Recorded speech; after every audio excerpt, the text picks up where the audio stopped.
Hey, this talk is on the impact of barbed wire on New Mexican raptors, and this was presented at the 2021 Raptor Research Foundation virtual meeting.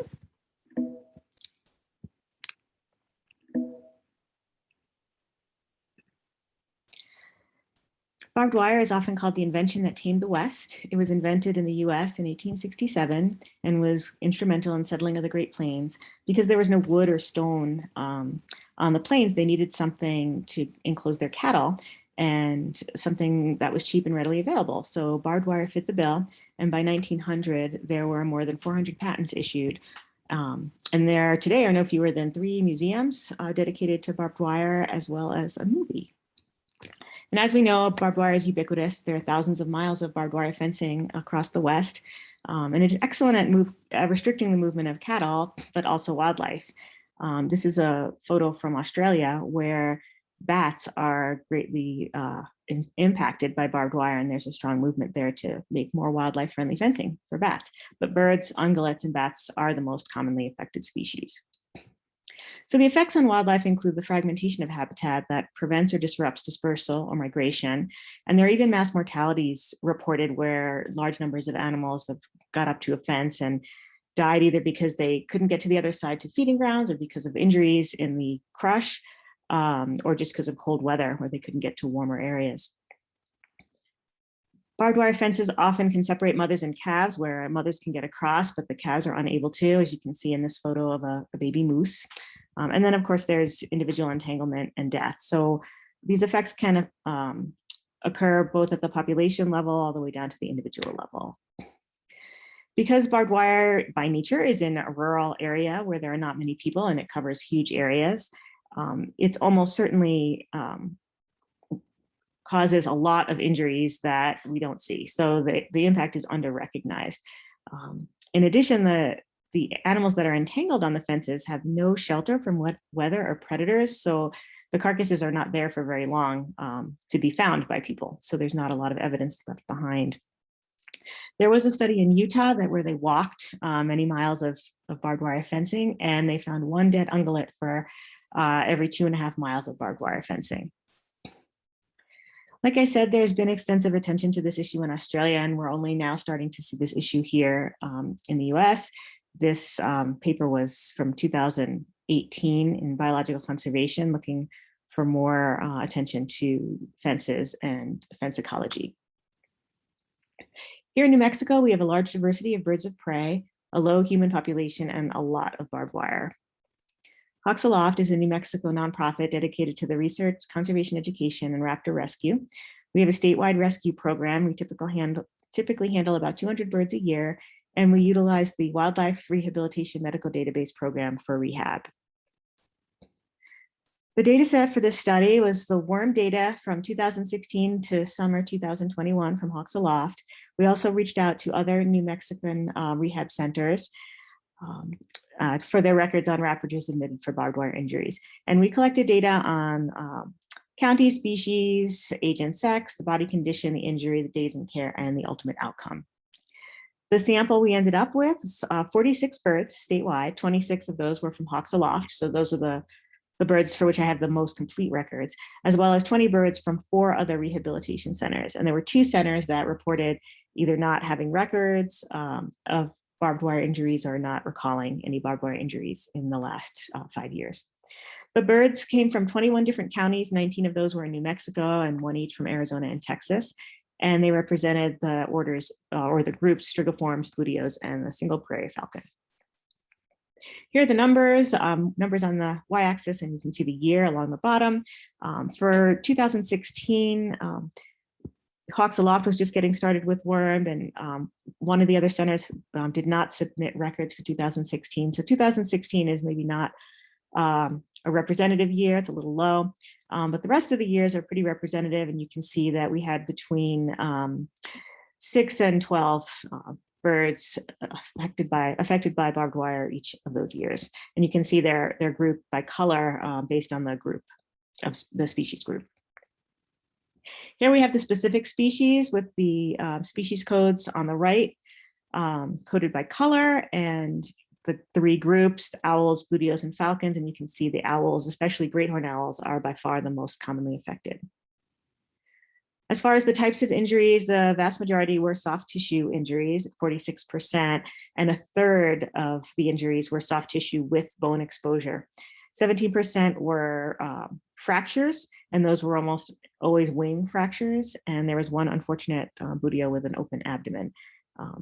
And these injuries were almost uniformly on the wing. Even if a leg was also injured, the wings were also impacted. Looking at outcome, again, by species group, these birds do not do well. 78% of our birds died and 22% survived. I think 2 or 3 were placed in captivity. So several of the ones that survived were not able to be released back to the wild. Typically for Hawks Aloft birds, and I can only speak for our own center, but for Hawks Aloft birds, we have around a 50 to 55% survival rate. So 22% is pretty dismal. And the colors are changing here because I'm no longer coding by species group, just by whether these birds died or survived based on the type of injury. And you can see that the majority of birds died regardless of what their injuries were, but that a couple birds did survive even with bone exposure and with a fracture. Taking a step back and looking at New Mexico counties, we wanted to see where these birds were coming from. And we divided up the 33 New Mexican counties by population density. And New Mexico is a vast state with not a lot of people and a lot of area. So there are only 2 counties classified as a high population density. Those counties had less than 1,000 people per square kilometer. The 6 medium population density counties had an average population density of about 130 people per square kilometer. And the vast majority of the counties, 26 of them, were classified as low population density. And they had a whopping 16 people per square kilometer. So the vast majority of New Mexico is open areas without people. Looking at where our barbed wire admissions come from, again, according to species group, you can see the majority come from low density counties. So those counties where we don't have a lot of people, which makes sense because they're in rural areas. They're where there's a need for barbed wire fencing to manage the cattle. So 60% of those admissions came from low density counties, a third from medium density counties, and less than 10% from high density counties. By contrast, I took the data, just Hawks Aloft data, and looked at all admissions over 5 years. And you can see that most of our admissions come from the high density counties, even though there are only 2 of them. And that's because there are lots more people in those counties to encounter birds and find them and bring them to us. So almost twice as many birds came from high density counties versus low density counties. And here's a line that measures the percent of barbed wire admissions. So you can see 60% from the low density counties, 30% from medium, and less than 10% from the high. That would represent the barbed wire injuries. We titled this talk "The Impact of Birds," impact of barbed wire on raptors, but impact is a hard word to come by. It's hard to define. But what I did was I went back and looked at the percentage of the birds from each group that presented for barbed wire. And again, 2016 is probably not the best year. It's not completely representative, but looking at the other years, between 8 and 12% of birds that presented to us with injuries or illness presented for barbed wire. And looking at euthanasia and days in care, on the y-axis, you have the number of days an animal spent in rehabilitation care, and then whether they died or survived. And you can see that the birds that survived spent a fair amount of time in rehab care, an average of 120 days or 4 months. Those birds that died, on the other hand, pretty much died the first day. And that's largely because of euthanasia. So the majority of these birds were just euthanized on presentation because their injuries were so severe. So in summary, many more birds, especially owls, are likely injured by barbed wire than we see. Barbed wire is a much greater hazard in low human density rural areas. So again, where we're not likely to find them. And survival rates are much lower for barbed wire injuries than for other injuries, of 22% versus around 50%. Most birds that are affected by barbed wire are owls, are found in low density counties, and are euthanized immediately. So what can we do to mitigate this? Well, there's a push for wildlife friendly fencing. This again is a little bit, they're a little bit ahead of us in Australia. They've moved forward a lot more with this, but it's starting here. There are several groups that are pushing for this and working on this. We don't have any data on the birds, however. We don't have data on where these birds are caught up, although anecdotally, they're caught up on that top wire of barbed wire. Wildlife friendly fencing, the designs that are promoted are those with a smooth top wire, no barbs on the top wire, and some sort of increasing visibility, either a PVC cover, flagging, some kind of top rail so that it's more visible, barbs in the middle, and then there are specific heights for the different wires from the bottom, et cetera, and between the wires. And that's so that ungulates, mostly pronghorn, can get under it, or calves can get under it, and the bigger animals like deer and elk can get over it safely without catching on the barbs at the top.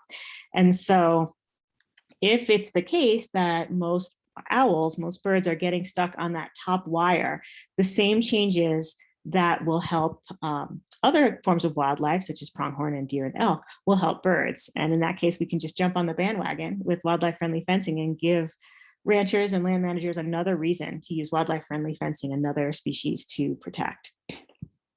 In conclusion, few birds survive these injuries, most are euthanized. The impact on great horned owls may be significant. Over 5 years, over 12% of the great horned owls that presented to us were injured by barbed wire, and over 7% of all the owls that presented to us were presented to us for injuries from barbed wire. And most importantly, we need more information on how they are entangled. Photos would be great so that we can see if we think wildlife-friendly fencing as currently designed would help. And just as a final point, just want to encourage people in rehab not to give up on these birds too quickly.